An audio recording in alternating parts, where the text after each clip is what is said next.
Hello there and welcome back to the Govrnor Show.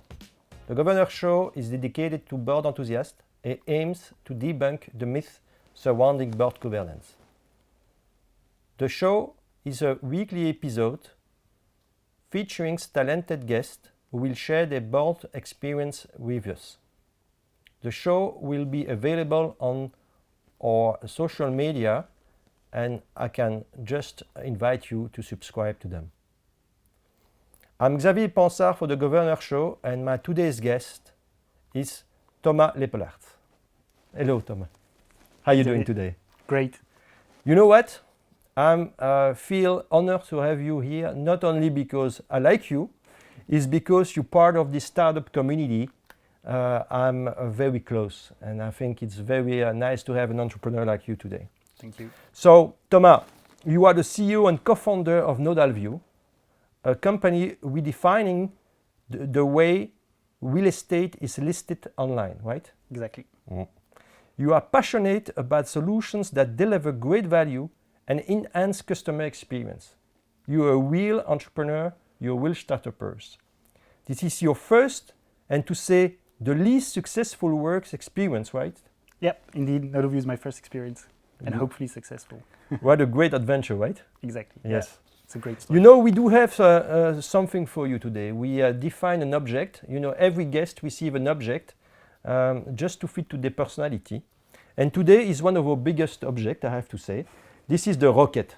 Nice. You know? How do you like the rocket? It's my favorite emoji.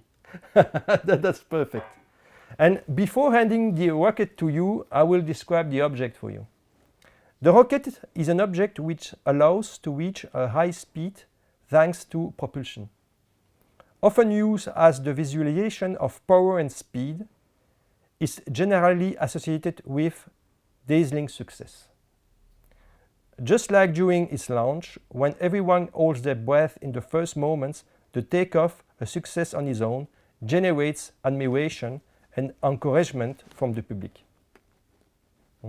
Thomas, your career path has inspired us to create this object, which we think suits you well. In a rocket, can we try to aim for the star? Aim for the moon. And for the moon. So I'm handing to you this object. Thank you. I hope you like the rocket symbol. Yeah. I think it suits you well. It's a good representation of startups. Thank you, Thomas. So let's go deep into the topics of today. Governance for startups. Finally, we're going to speak about startups at the Govrnor Show.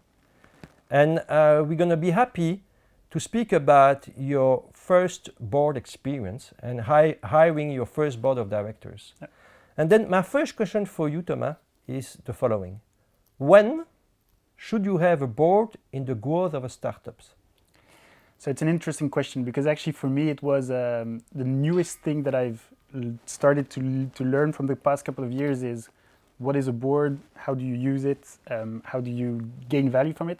And I would say it depends on two things. And it depends on the kind of startup that you're launching. Yes. Right? So we're talking about the rocket, but before having the rocket, you have to build everything. The board is clearly a part of the rocket. And I think it's important to differentiate the phase of the startup and the kind of startup you're building. So the phase of the startup, typically there are three phases. There's the building phase where you're building everything. You're trying to understand what you want to build. You're very passionate, a ton of ambition. You want to go into the market.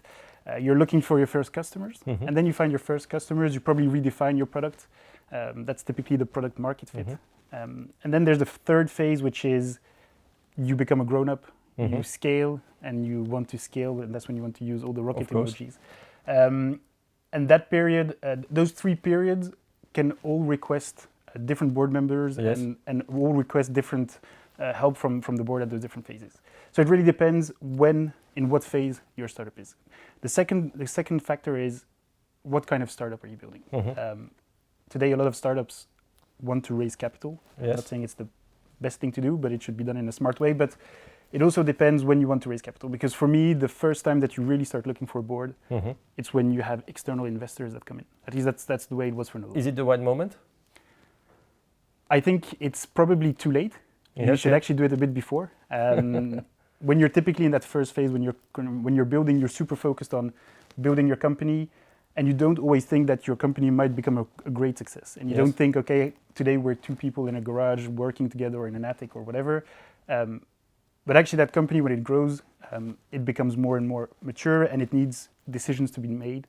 And that's typically what investors ask when they come in is, okay, we need a board seat because we want to help drive the strategic vision of the company and make the strategic decisions. And if you wait for having an investor to create your board, then there's a bit that moment where you're a bit in trouble because you need to create your board. So I had something that was where I was a bit ashamed. This was when the first investors asked us, okay, can you give us your board minutes? And we were like, board minutes? No, we don't have any board minutes. And I think most investors are fine and they know that it's that young companies are not mature enough. But I would typically, if I would do it again, I would start having a formal board.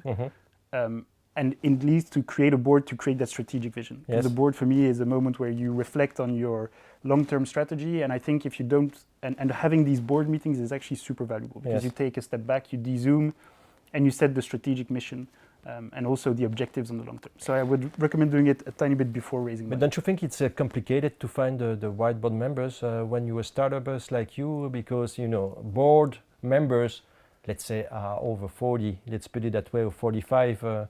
I'm older than that and I'm a board member myself, but we need some new competences, right, around the table. People who know SaaS, people who know the mechanism of recurring revenue, churn, and all those kind of things. So you recommend to start early and to gather around the table competences, right? Exactly. So I think you need to gather people around the table that can bring something to the company. So again, depending on what phase of the startup you're in, that need can be expertise. It will actually always be expertise, but it can be expertise and it can be money, it can be capital, it can be knowledge. But gathering around the table a person who can have a truly added value to the company, and that's often why I seek people in the board that are very experienced and that have a lot of knowledge to share. I think that's super important, regardless of if that money brings money or not. Typically, you choose a board member when you have money because it's one of the conditions that come with the investment. Not always, by the way, but often in younger companies it is the case. But I think the most important thing is that the board are people that you're going to see 8-10 times per year, but actually much more often because your board member should be your sparring partner. Indeed. And so it's important to find people that can truly have an added value for the company. And that added value can be in terms of expertise on the market, on the product you're building, can be HR, can be on fundraising. So even so, I think we're going to speak about that in 2 seconds. But my second question for you, Thomas, is what should a startup board do? Because people's wondering, I have, let's say, 2 to 3 million annual recurring revenue, and do I need a board to tell me what to do? I know more than them. I'm the CEO and the co-founder, and what those guys will do and help me. So the board, for me, serves as a sparring partner. It's also people that have a ton of experience often. And if you choose the right board members, you have people that bring incredible value to your company. But it's behind the scenes, right? So boards are a bit mysterious. People wonder what happens in a board. What do they do? It's pretty strictly secret. And actually, I think you should really use board members as advisors. They should be people that they should challenge you, but you can also challenge them. And it should be people that bring in advice on certain topics. So typically recruiting, when do I go and look for money? Have I got a good product market fit? Where should I put my focus on? How does pricing work? How does my company function? And that's something that fascinates me, is that board members usually have this super broad set of experience, right? Because they've been there before, they've done it with other companies. And I think that's super important. So for me, the board of a startup is really someone who helps founders or CEOs navigate a long-term journey, which is the startup journey, right? It's having the rocket aim for the moon.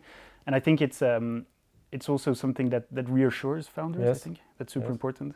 And it should definitely be someone who pushes you to go to the extra level. I think today the relationship that we have with our board is they constantly push us to be even better than what we want to be. And I think that's super important.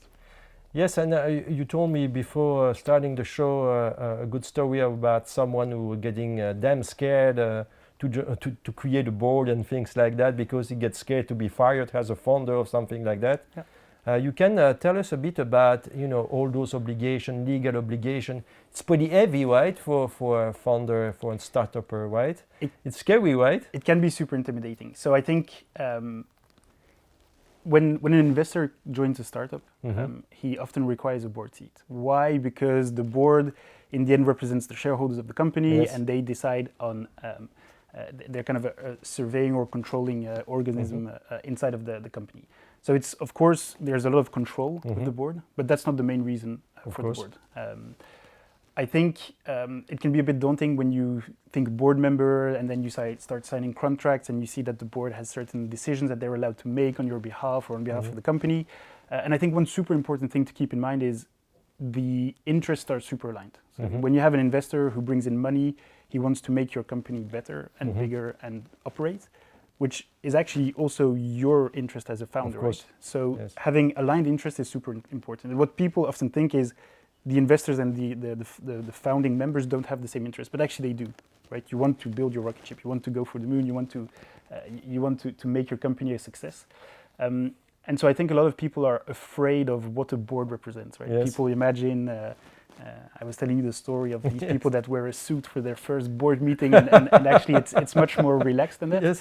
And I think it's something that's important also when you build your board is to find people with who you want to build a trustworthy relationship. I think it's super important. Do you have the choice when a lead investor is around?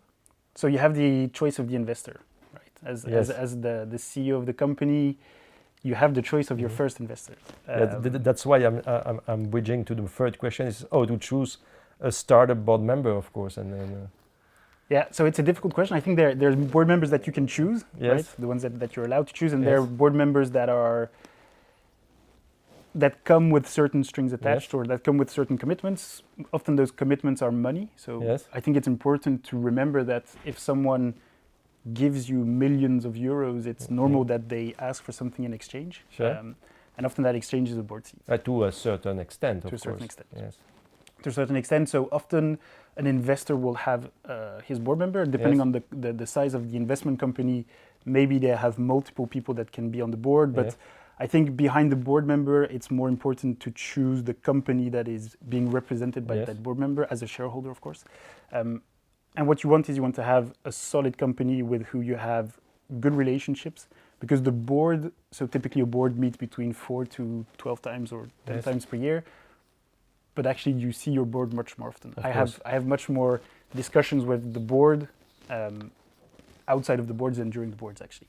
Yeah, that's pretty important to say. That's super important. And that's actually, when you have a good relationship is when you can go to your board members as advisors outside of the board meetings themselves. Just for my own curiosity, have you got the luxury to choose your lead investor yourself? Yes. We did. I think that's part of, we raised capital a bit the other way around. So we waited 2.5 years before looking for external capital. So we were in a position where we had built everything, we had our customers, and we really worked hard on understanding how to make money. And so we were cash flow positive before getting money. So I think we were in a position where we didn't need capital. I see. Today, everyone praises startups and congratulates startups for raising money. But often when you raise money, it's out of necessity. The great way is when you can raise money without having to raise money. That's sometimes a game, huh? That's sometimes you have a co-founder who try to hunt for more money, but for what at the end of the day? It's two stories, two ways to raise money. And I think it depends on the startup that you're building, right? So some people can solve very complicated issues with a very simple solution. And when you have a simple solution, you don't need to invest that much money. And some problems are super specific and super complicated, which needs a ton of investment. I think a lot of startups tend to over raise or raise too much money because there's so much money on the market right now that it's easy to raise money. But I think the true question is, before understanding if you need money or not, it's understanding who will bring me that money.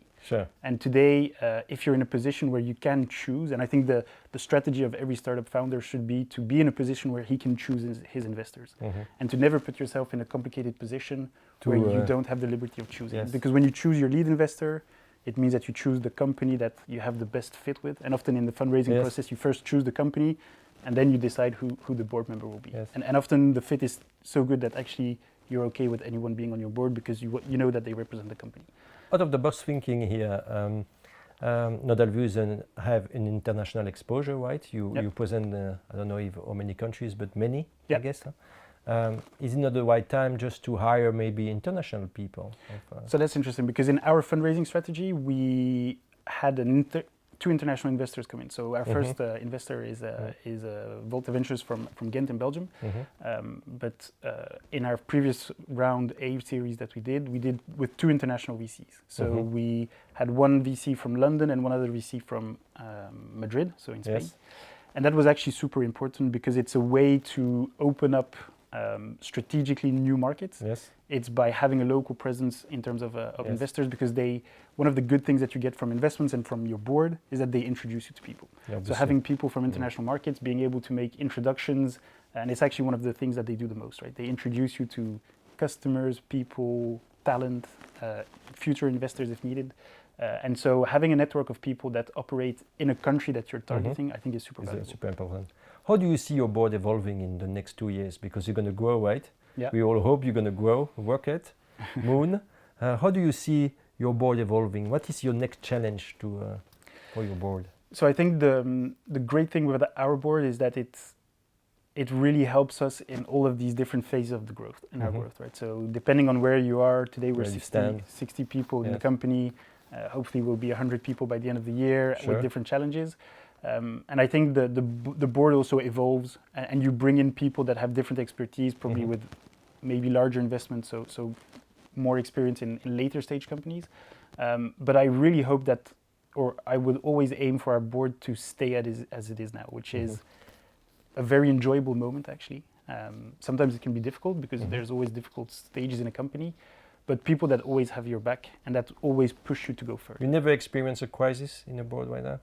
No, okay, luckily good. not until now. Okay, I wish you not to. No. But, but I think it can be difficult, and of course it's difficult because you, as a CEO and founder, you put a lot of energy into your company. You're working a lot of hours, and then sometimes you have the impression that someone from the outside is saying that you're not doing your job correctly. But it's very emotional.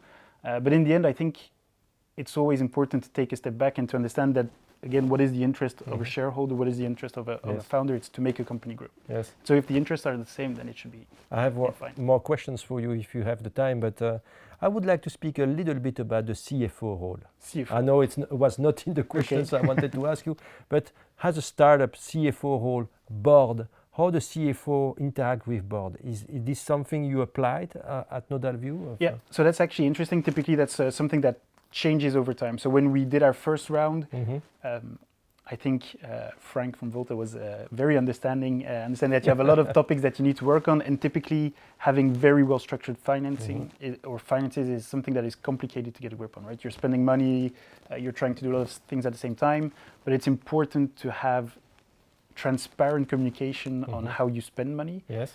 And that means that you need to create reporting in a certain way, but I think at sometimes there's also pragmatically you need to invest in execution, and sometimes finances come second, as long as it's still controlled. Yes. And I think board members, at least the ones that we have, understand that. But at some point when you grow up, so typically that's the phase that we're now, you start having a more in-depth understanding of how you're spending money. And that's when you bring in a CFO or a VP finance. Is it something which, let's say, has been driven by the board? The board push you to have a CFO? Of you as a startup or co-founder, I think now is the right moments to bring a CFO on board and this and this. Or is the lead investor who push you to take the decision a bit? No, I think it's that's typically the kind of decisions that mature over time. Okay. And where an investor probably pushes for more transparency in your finances, but not because they want it from a controlling perspective. It's because they know that it's a better way to operate your business. So if you have a clearer financial statements, if you have a clear understanding of how you spend money, I think it brings much more value into predictable growth and to understand how you spend money. So I would say that it was actually a decision that we made together, kind of understanding that we arrived at this moment where we had a substantial income and also substantial spending, and that we needed to have an extra insight on how that money was being spent, and that it was actually taking too much of my time because as a CEO you do a bit of everything yourself, and that we needed a dedicated person to oversee and to be really accountable about the budget. And so I think that's typically a decision that you make together. I think it comforted the next lead investor because we hired our VP finance just before our round. And I think it's comforting for them to know that it's something that is maturing and that is being worked on. So it definitely does help. Do startups need a tool to manage a board, you think? I think there is a lot of communications between board members and managers that are running the company. And it's very asymmetrical, right? And it's also timing-wise, it's also very async. You put a ton of pressure as a founder when you receive an email from an investor about metrics. You're like, okay, I'm going to drop everything and I'm going to provide that information. But investors are super busy as well. So probably you provide the information and actually they don't look at it for a week. Or maybe they quickly look at it. And it's actually something that is very complicated, especially when you're raising new capital and you have to build these data rooms and you have to find all of the information that you've already exchanged. And it's something that new investors look into a lot, right? They ask, one of the first things they ask is, can I have the board minutes? Can I have your board presentation decks? Can I have all the information? And I think it's a bit of a trouble, but like, do you have a shared drive? How often do you share stuff? Look for and probably a lot of information is probably getting lost also because there's a lot of back channels. Security, it's the company fortress you're sharing in a way. Okay. So yeah. Some takeaways for the audience, Thomas? Some takeaways, I would say. So you spoke about collaboration, choosing your lead investor. Exactly. I would always choose the people behind the money before the money. So always choose the right company, I like that. The right people that represent the fund before going for the money. The money should actually only be secondary in the decision, right? First, you want people, passionate people that join your company, and also passionate people on your board. So I think that's super important. Fit is always the most important thing. Try and navigate your growth so that you're never in an uncomfortable position where you don't have the choice. Yes. And then, board transparency, I think that also helps. Board transparency. Building trust with board members is super important. And being transparent and board members know when things go, or know that things can go wrong. Yes. And it's important to be super transparent in those moments also to really have to have the board have your back. I think that's super important. Thomas, thank you. Thank you. I enjoyed it personally. I hope you enjoyed it as well. But before closing the show, I would like to ask you to put the rocket on the Govrnor show shelf, if you like, and choose the right stage, because I think... Let's put it very high, because it should be the highest possible, right? Absolutely. Thank you very much. I hope you enjoy again, and please subscribe on our social media, YouTube, podcast, and our website. Thank you very much, and see you next time.